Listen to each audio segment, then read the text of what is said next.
Neptune is represented as a glyph, featuring the three spears of the trident mounted upon the cross form.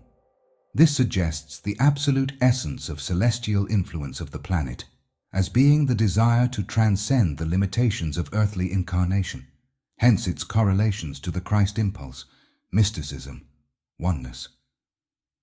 Similarly, the influence when acting on a lower plane and principally acting through the nefesh leads to escapism, drug addiction, spiritual bypassing, seduction of glamour.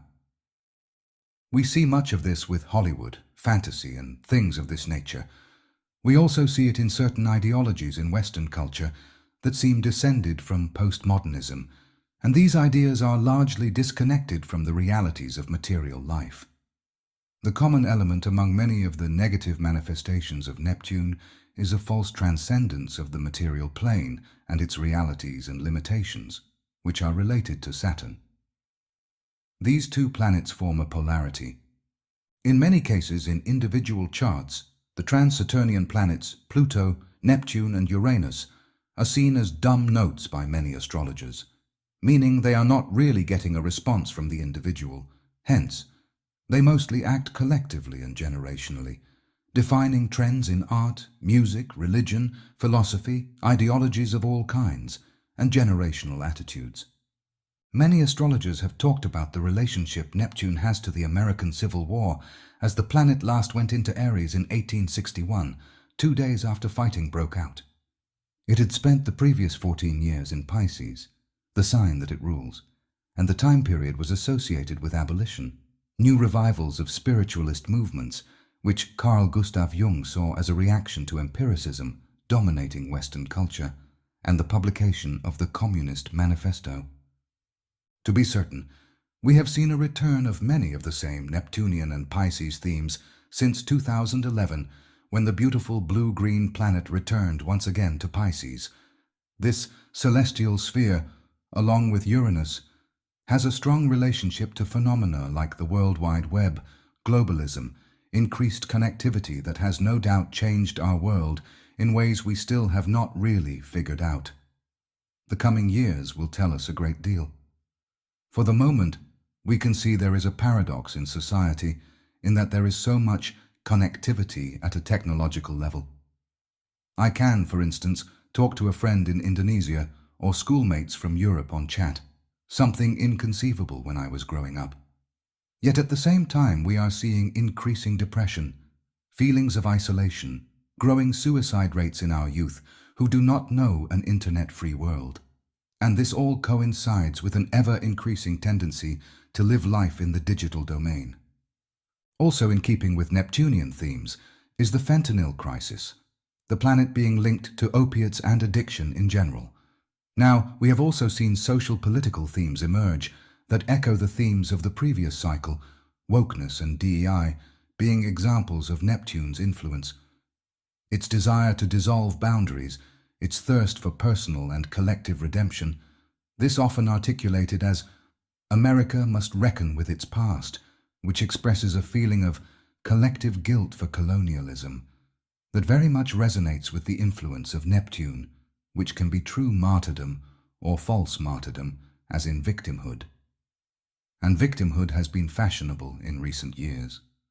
These sorts of ideas really began in the 1990s, when Neptune was conjunct Saturn, starting in academic circles, and it took a couple of decades for them to become firmly established in everyday culture. These movements represent the same basic urge to transcend and dissolve boundaries, but we have seen this expressed in the majority of people at a lower plane of consciousness than what might be ideal.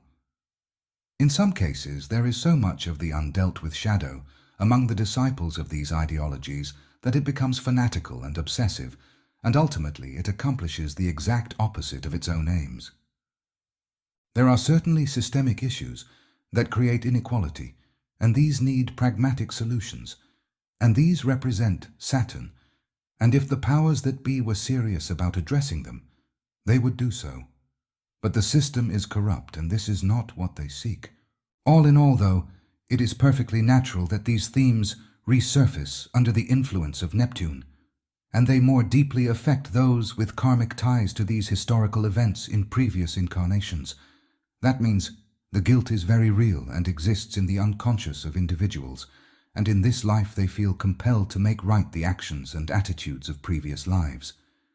Hence they are drawn towards these movements and ideas, often fanatically, until they recognize the actual source of the emotions driving them.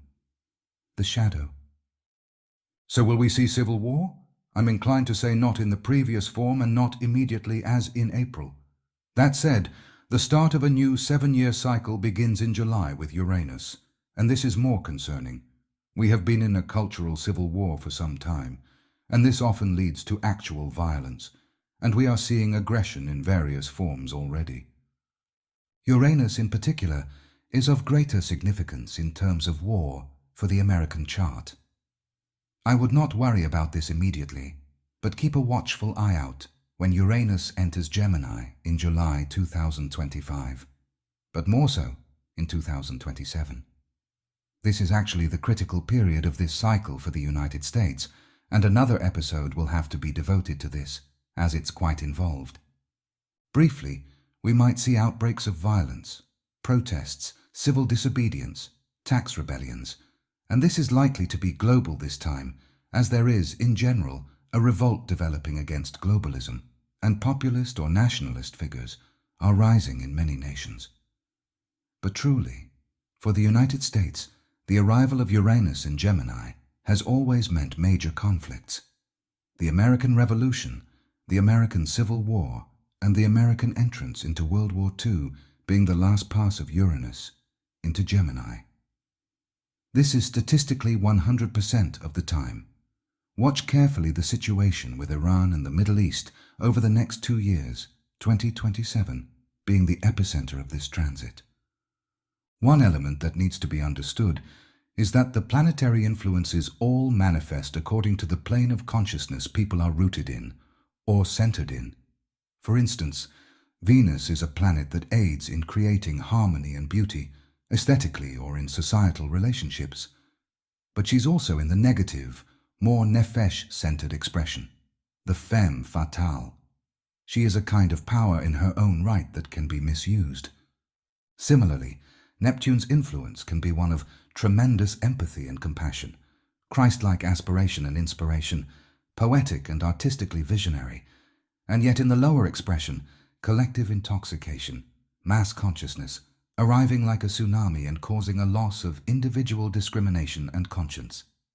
It is related to the second temptation of Christ, to cast oneself down from the citadel into base instincts and collectivism. One issue with Neptune is the sense of illusion, and we've seen enormous decentralization in many aspects of our society, and that is dissolving Saturnian structures. And the most important of these structures, in this context, is media.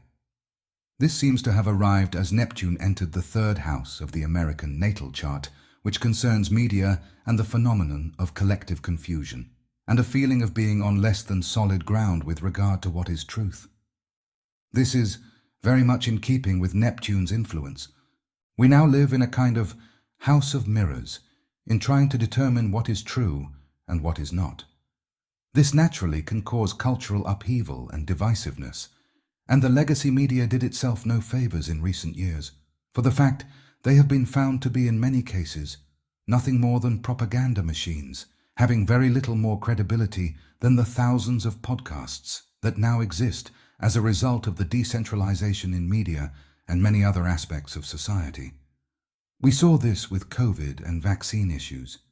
In summary, this is one of the most important transits since the early 90s, and it brings issues that surfaced back then to the forefront of collective consciousness.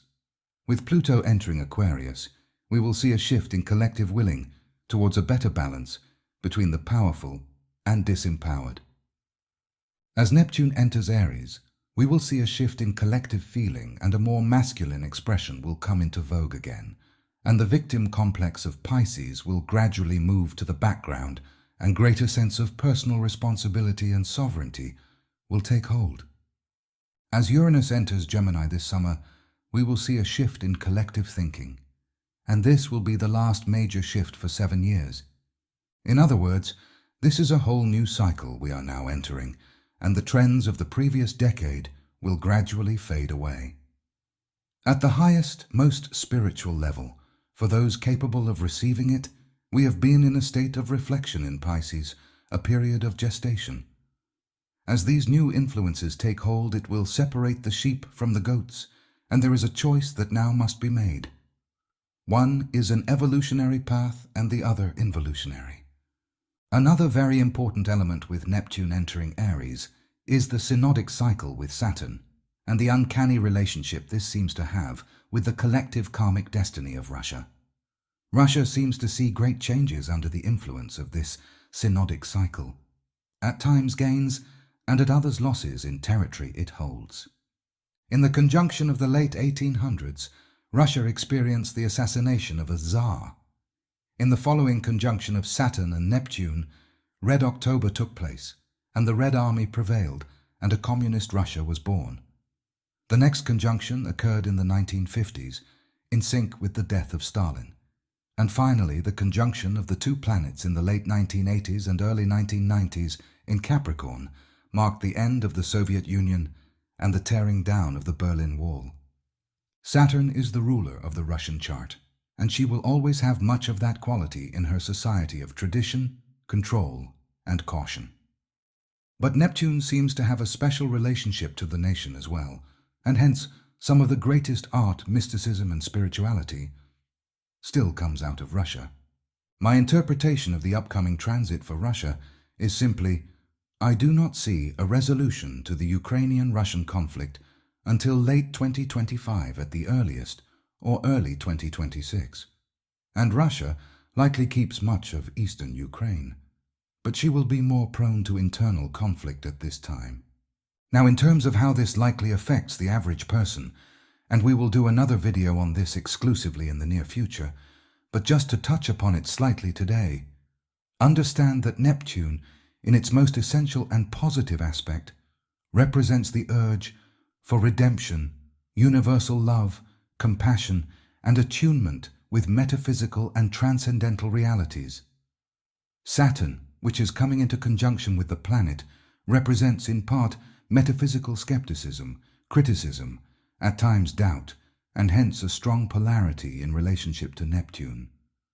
But we should understand Saturn has a spiritual influence as well in its higher aspect, which is centered more around the idea of divine law, not just earthly law.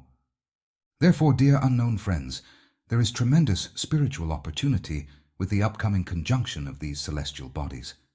As one pushes us towards our highest and most visionary ideals, the other gives at times a discouraging reality check, and yet it potentially aids us in finding a happy compromise between the two extremes, or pragmatic solutions inspired by very high ideals, while avoiding spiritual bypassing. This conjunction occurring in Aries suggests, as one positive potential, the birth of the spiritual warrior in each of us, a desire to live authentically. Indeed, in the conjunction of Saturn and Neptune in 1953, taking place in Libra, the birth of a great soul, a divine incarnation, took place in India. Many know of whom we speak today, Sri Mata Amritanandamai Devi, or Amma, a woman whose life and work epitomizes the absolute highest possible realization of these two planets working in union. For not only does she pour out an incredible amount of divine energy onto those who seek her blessing, or darshan, she has built hospitals, schools, care facilities. In other words, practical Saturnian structures that assist thousands in having a better life. All of this motivated by the enormous compassion and selflessness of Neptune.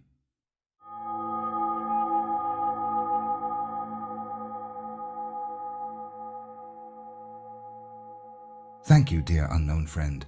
We will return to this topic more deeply at a later date.